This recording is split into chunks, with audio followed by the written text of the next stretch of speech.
Erik, Chapter 5. It was several days before I dared to do anything with the horse but lead it along behind me. I had never ridden anything before, and the thought terrified me. But my instinct urged me to find a way to overcome my fear. I was always looking over my shoulder, waiting for police to approach and capture me. Then, I knew, I'd be stuck behind bars again, and the bars themselves would be behind stone walls. I knew this horse was my only chance of putting enough distance between myself and the traveling fair. I got to the next town before I realized that I'd neglected to bring a saddle for it. I reluctantly exchanged one of my gold coins at a saddlery in the downtown district. I asked the clerk in the shop to saddle the horse for me and watched carefully to see how it was done. When he had finished, the youth stood back and waited for me to mount. I hesitated just a moment too long, and a knowing smirk crossed his face as he realized I had no idea how to get on. I assumed an air of proud indifference and led the saddled horse away, determined to make my first try at riding him in privacy, somewhere away from prying, mocking eyes. I pulled the horse around behind a shop into the shadows. I found a block of wood to stand on and positioned it beside the horse. Before trying it, I decided to follow my gut and go talk to the horse. Something was telling me that there was an intelligence inside this creature, and that if I could connect with it, I might have an easier time of my first riding experience. I walked up to the horse's head and stroked his forehead. He nickered and leaned his head into my hand. This was a good start. I looked into its black eyes and made my voice low and soothing. "Hello there. I'm Erik. I'm sorry to take you away from your friends back there, but I promise to take good care of you. I need your help. Will you help me?" Deep pools of blackness stared back at me, and I sensed a calmness that reassured me that the horse would be steady beneath me as we traveled. "That's a good, horse. What would be a good name for you?" I considered for a minute, and then settled on the name Bass. Like the bass clef in the music I used to sing, this horse would be my supporting foundation as I rode away from my troubles. I told Bass his new name and got a friendly whicker from him. He didn't seem to object. I carefully ascended the block of wood I had placed and threw myself over his back. I landed in a heap and clutched at anything I could find beneath me to keep from sliding off. Bass sidestepped a little beneath me as my weight hit him, but then he stilled. I was able to rearrange myself so that I could sit straight in the saddle. I picked up the leading rein, leaned forward over Bass's neck, and urged him forward with my body. He picked up one hoof, then another, and we were underway. We were far beyond the town's borders before I realized that I carried neither food nor water for either of us. I hoped the road would lead us to another town where I could make the appropriate purchases. When we arrived there, the next town bore a lovely little sign at its border that announced its name in a language I could not read. I dismounted carefully, but still ended up collapsed in a heap beside Bass, who tossed his head and stepped to the side. I had prudently kept hold of his rein, so once I regained my feet, I walked forward and tugged him along behind me. I soon came to a stable where I exchanged some silver for a sack of oats for Bass. The stable owner kindly let Bass drink his fill from the water trough before we moved on. Our next stop was an inn where I purchased provisions for myself. I looked into my pocket worriedly. The stash of coin I had stolen from the fair manager was dwindling too fast for my liking. I had had no idea what things really cost in the real world. Looking back now, I don't think I was being charged fair prices either. I realized as I wove my way through the crowded business district that this place was more like a city than a town. I saw inns, private houses, taverns, clothing shops, junk shops, bookstores. The variety of establishments was astounding. Coming up on my left, I spotted a newsstand that was selling several daily newspapers. I hoped in a city of this size, one of them might be in French and might tell me the name of this place.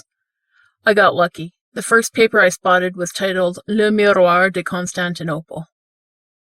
Constantinople? I had heard many things about this place, and I longed to explore its ancient twisting streets and famous buildings.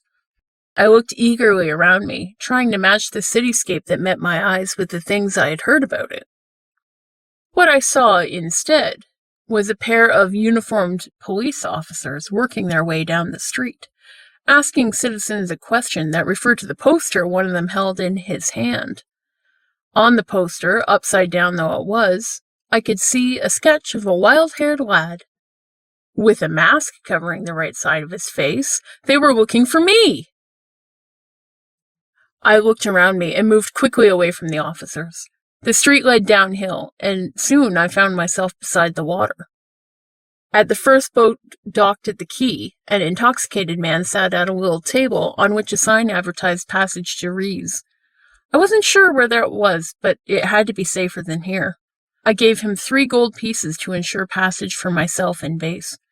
He led me onto his boat and showed me a space in the dark hold where I could tie Base and sit beside him for the journey.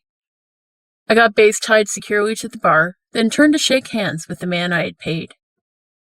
It was easy enough, given his drunken state, to retrieve the 3 gold pieces from his pocket. I could not actually afford to part with them. There were 6 other gold pieces in the same pocket, and I could not resist the impulse to take them, too. I had never actually picked anyone's pocket before, but I'd noticed the gypsies at the fair working the crowd over as I sang, and taken note of the techniques they used. The trip took 2 days. I suppose I was fortunate that the weather was calm. As it was, I found the motion of the boat to be intolerable. I spent nearly all the voyage at the rail, retching over and over into the waves, listening to the jeering of the sailors as I mocked my seasickness between tasks. I couldn't even wear my mask as I endured this very public humiliation, for fear that the motions of my head would cast it overboard into the waves. At long last, the ship tied up in Rees, and I staggered off the boat, Base in tow. I fed him again from the sack of oats I had bought, and found a mounting block from which to mount him. I sat straight upon his back as we rode south out of the city, but soon I slumped over his neck, telling myself that I would rest here for only a moment. I woke up in darkness. Base had stopped, and I had slept many hours clutched about his neck. It was a wonder that I had not fallen from his back. I got down, noting that we were at the edge of a forest. I pulled Base a little further into the trees and saw with satisfaction that there were plenty of fallen branches on the ground. I tied Base to a tree and set about gathering some firewood for the evening. I soon had a fire going using a flint I'd brought in my satchel. I fed Base some oats and found a hunk of bread for myself. Soon I curled up against Base's side and we both slept the night away. When the morning came, I carefully put out my campfire and mounted Base. We stumbled across several sources of water throughout our day's ride, and I made sure to water both him and myself at each one. When night fell, we made camp again. This pattern repeated for 6 days. I kept pushing south, navigating by keeping the rising sun on my left and the setting sun on my right. The landscape around us dwindled from forests near the sea to scrub and desert the further south I went. Finally, a town approached out of the heat of the desert. I picked up the pace a little, knowing Base would be thirsty for water. At the gate, 2 guards stopped me. They shouted at me in a language I did not understand and barred my entry. They pushed at me with their pikes until I dismounted. I was more scared for Base than myself.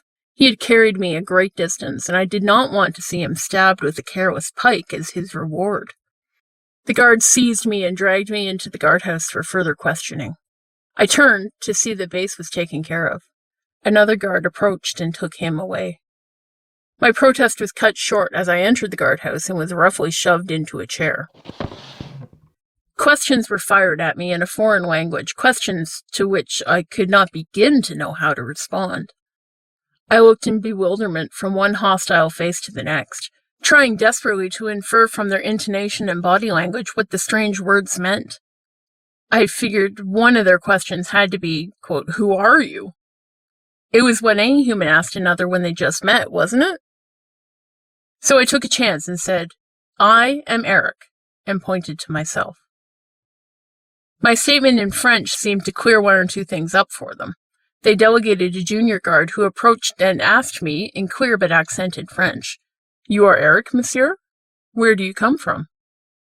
I replied, "Originally I came from France, though I've been traveling many years. Where am I now?"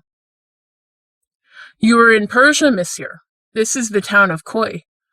All visitors from beyond our borders must have papers from a Persian citizen inviting them to visit or work here. Do you have such papers, may I ask?" He held out his hand for my documentation. I opened my mouth and closed it several times as I realized I'd have to backtrack and get out of this country. It seemed the border I'd crossed to get here wasn't really open to me after all. "No, monsieur, I do not have such a letter of invitation. I beg your pardon, but not only did I not know where I was, but I did not know of this rule you have. If you will allow me, I will retrace my steps and leave your fair country by the most direct route." I hoped this speech was sufficiently polite to avoid a major battle with government forces over my misstep. The guard translated my words for his superiors, and there was much frowning, conferring, and crossing of arms as they considered my position. Finally, they barked an order at the junior guard, who then turned to me. "My superiors wish to know what it is you hide beneath your mask. Kindly remove it." I froze. I knew that this boded no good for me or my case. I had yet to experience a favorable reaction to what lay beneath the mask. My eyes darted wildly to the door, but not only were there several armed men between me and it, but I did not know where base was, and thus my escape would be hampered. The guard approached closer. In my fatigue, I watched him approach me, but I must have been thinking of my days in the cage at the fair. I was used to people looking closer at me, but being unable to reach me through the bars to actually remove the mask. Here, of course, there was no such protection for me. The guard reached out, and before I could react, tore the mask from my face. Everyone in the room paled under their sun-darkened skin, and made a personal sign to protect them from evil. I glared at the guard who had taken my mask and snatched it back from his hand while he was busy staring at my face. I turned around the room, looking each man in the eye, childishly exaggerating the fact that I was giving them time to gawk. Then I put the mask back on over my face and headed for the door. Unfortunately, the guards recovered from their shock and moved to block me in again. They filed out the door, leaving one of their number, not the one who spoke French, to guard me. I could hear them holding a conference outside the guardhouse, but had no idea what the gist of their conversation was. I peppered the remaining guard with questions, but he either did not understand me or did a fabulous job of pretending that he did not. The guard who spoke French re-entered and stood before me. "You will please accompany me, monsieur." He flicked an eyebrow at the other guard, and between the two of them they crowded me toward another door in the back of the room. I stepped through to find myself in an aisle flanked by jail cells. The guard in front of me pulled open a door, and the guard behind pushed me inside. I was upset at this turn of events, but prayed that they would not take my satchel away from me. I knew that deep inside its pockets lay the skeleton key that had helped me escape from the cage at the fair. It seemed to shimmer in my mind, and I could scarcely think of anything but getting into my bag and pulling out my escape ticket. They almost had the door shut when the French-speaking guard said, "Wait." He entered the cell and asked me to take off my satchel, telling me that he would have to keep it outside my cell, but when I left here I could take it with me. It was 2 men against 1 half-grown boy. I had no choice but to hand it to them.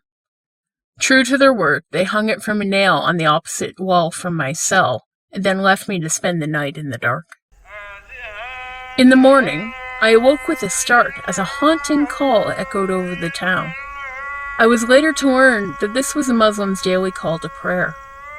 As I listened, I knew that my mind was doing what it always did, trying to analyze each note and understand how the music was put together. But this seemed almost more primal than any music I had heard before, and it defied my attempts at analysis. As the voice faded, I stretched as I slowly became more awake. I was feeling almost rested. The night indoors had been more restful than the nights in the open air had been. I missed feeling base's solid, warm bulk behind my back as I slept, though. I opened my eyes, and my gaze locked on the bars that held me captive. I sighed. It seemed like I had woken behind bars more mornings than I had awoken free, although I calculated carefully and realized that couldn't be right. I was saved from further brooding by the entry of the guards. The same French-speaking guard, they seemed to have only one, approached my cell and told me what was to happen. Our leader, the Shah, long may he reign, has a standing order that interesting persons such as yourself who cross our borders are to be brought to him immediately. We are sending you with a company of 8 guards who have other business in Tehran. His voice dropped lower, and he informed me quietly, if the Shah, long may he reign, decides to keep you, he may choose to be merciful, or he may choose to have you tortured. Mind your manners when you speak to him. He might decide to listen if you plead your case to be returned to the border and set free, or he might not. Whatever you do, remember that this man holds absolute power over you while you are here in Persia. It is our custom. I nodded, wide-eyed. I was soon bundled back onto base with my satchel and surrounded by 8 other mounted guards. Base's leading rein was firmly attached to the saddle of the guard in front. At the end of the first day, I told the guard who had pulled us along that he had been riding too fast. Poor Base stood covered in sweat, still huffing and panting a full 5 minutes after we stopped. The man either didn't understand or pretended not to, even after I gestured to Base trying to show him what I was talking about. I dropped the subject in disgust and spent some time rubbing down my horse. I noticed that the other guards had hobbled their horses and turned them loose to graze. I looked carefully at the other horses and did the same to Base. By then, there was an aromatic stew bubbling over the main campfire, and I drew near, mouth-watering, hoping that there might be a portion for me. This pattern continued for 3 more nights, but by the 5th evening, we had entered the city of Tehran, the capital of Persia. We drew up in a courtyard at the Shah's palace, and I had scarcely dismounted when I was grabbed by 2 palace guards and escorted into the throne room. The guards I had ridden with followed behind. The Shah was a man of average build, but I could see that the guard in Khoi had been right. This man was completely used to wielding absolute power over everyone around him. He sat in the grand hall, surrounded by 3 women who fussed over him, making sure he was comfortable. The guards around me dropped to their knees before him, and one pulled me downwards as well to make sure I was showing the proper respect. The Shah gave a sign with his hand, and everyone around me relaxed somewhat, sitting back on their heels and preparing for the interview. The guard who had led our traveling party launched into a speech that was too long and involved to be only about me. My attention began to drift around the ornate room as I realized that the guard was getting all his business laid out at once. I had no idea which portion of his monologue might concern me. I snapped my attention back to the conversation when I realized that everyone had stopped talking and was staring at me expectantly. I assumed I had missed some kind of order and did not know what to do. I knew sooner or later they would demand that I remove my mask, but I did not want to offend them by taking it off when it was not required. An official of the court approached and said in French, "The Shah, long may he reign, wishes to know what hides beneath your mask. You will please remove it now." Sighing, I reached up and lifted the mask from my face. The guards around me who had not seen it before all reacted with horror. I kept my eyes fixed on the Shah. He seemed too used to being the person in charge to allow himself to react to the sight as the other men did. He only blinked several times as he ran his eyes over my deformity. I bowed my head to him awkwardly and put the mask back on my face. The Shah gave another wave of his hand, and an official approached him. He spoke briefly to the official, and the official turned behind him to summon 2 guards. The official and the guards approached me. I tensed. This did not bode well. But then, their sudden dramatic advance was halted. I snapped my gaze back to the Shah, who had lifted his hand and barked a single command to order their halt. He was listening to one of his women whisper into his ear. Both his eyes and the woman's were riveted to my face. She finished her request and sat back. He turned to look at her with one raised eyebrow. She clasped her hands before her with a pleading look. He nodded his head, and she seized his hand and kissed it. Then she turned to the youngest woman there with her and gestured with her head at me. The young woman summoned a guard to her side in much the same fashion, and the two of them approached me. Without speaking a word, the two of them took me by the shoulders and steered me out of the room. I wasn't sure if there was a protocol for bowing as I left the Shah's presence, but it did not seem to matter. They led me through back hallways that were dimly lit. A sudden wave of fatigue overcame me, and I dropped my gaze to my feet, watching them travel over floors tiled in a never-ending variety of geometric mosaics. We passed through a guarded doorway, and I had an impression of being caught inside one of the machines that I used to fix. I was besieged on all sides by giggling, shrieking females who all wore veils of varying transparency over their faces and bodies. The woman and the guard who had escorted me here beat back the crowd with some difficulty and steered me toward a small door at the side of the room. I stumbled inside. The light from the main room showed me a small pallet laid out in the corner. The room disappeared into darkness as the door swung shut. I heard a key click in the lock of the door and scrambled for the handle. Once I found it in the darkness, it was clear to me that it had been locked.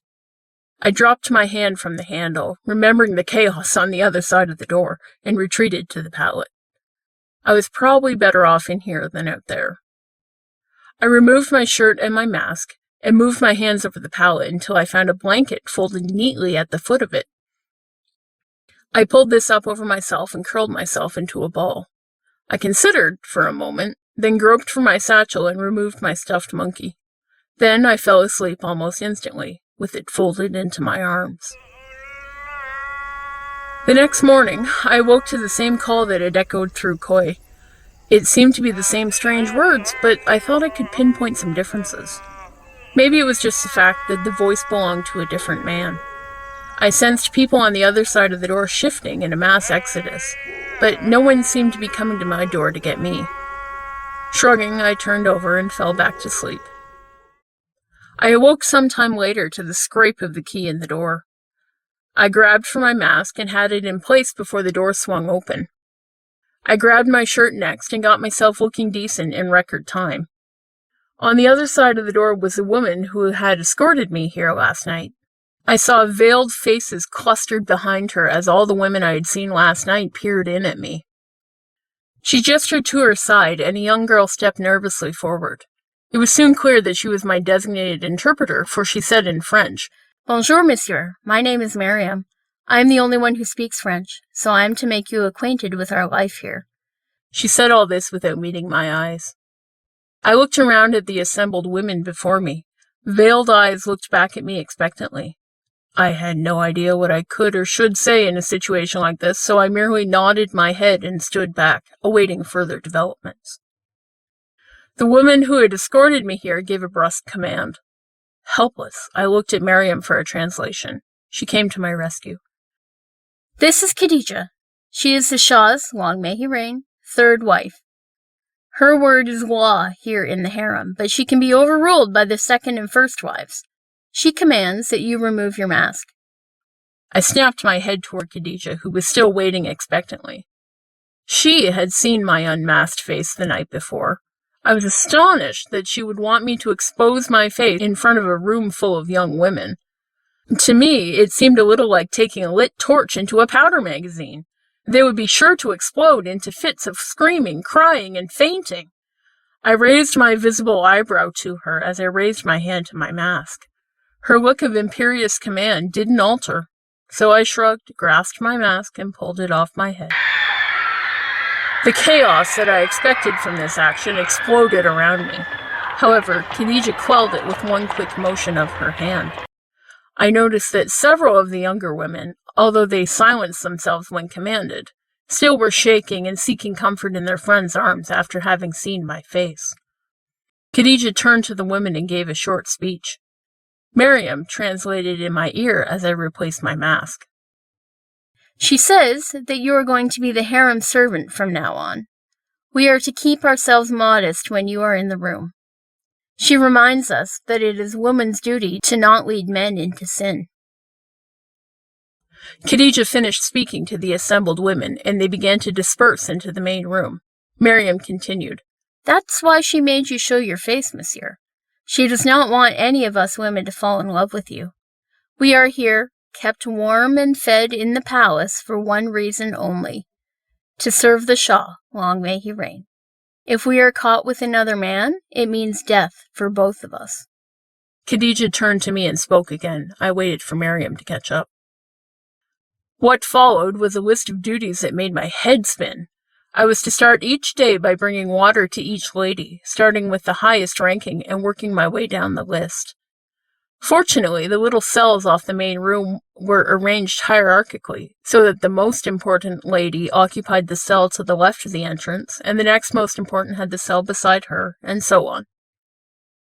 Fires had to be lit on all the hearths, and that fell to me. When a lady wished to bathe, I would roll the wooden bathtub into her cell and fill it with jug after jug of hot water boiled on the hearth. I would then dispose of the cooled water after she had finished. If a lady wished to venture out into the bazaar, I would walk with her, carrying an umbrella over her head to protect her from the sun. I had to bring the right umbrella, too, as each one was decorated to show the woman's importance. When the Shah arrived to spend time with his women, I would stand on guard outside whichever cell he chose to enter. It was deemed too dangerous for the Shah's own guards to linger in the harem, so they would depart after doing their official sweep of the premises. Some weak woman might fall in love with a guard, and what then? What seemed like 1,000 other little duties came my way, too. Whatever was needed for the smooth operation of the harem rooms and the comfort of the women became my personal responsibility. At first, I was not sure how to feel about my new station in life. On one hand, I was glad that I was given a safe place to be useful and not summarily executed after my blunder at the border. On the other hand, I sulked inwardly about how my face and the Shah's order kept me trapped here. I could be off doing, well, I wasn't sure what, but surely something more exciting than this. It was a far cry from the excitement of killing a man and fleeing across Europe to the drudgery of heating yet one more kettle of water for yet another bath. The fact that Miriam spoke my language, and she spoke it to me kindly, made it nearly impossible to resist developing an attachment to her. I caught myself scanning the main room every time I walked into it, desperate to see her friendly face and know where she was. I was slowly picking up bits of the Persian language, and no longer strictly needed her by me every waking hour. But just being able to talk to someone without having to ponder every word in grammatical construction was such a relief. I had developed the habit of keeping to myself during my time with my foster family and the traveling fair, but now that I found such a willing audience, I spilled more than I thought possible to her.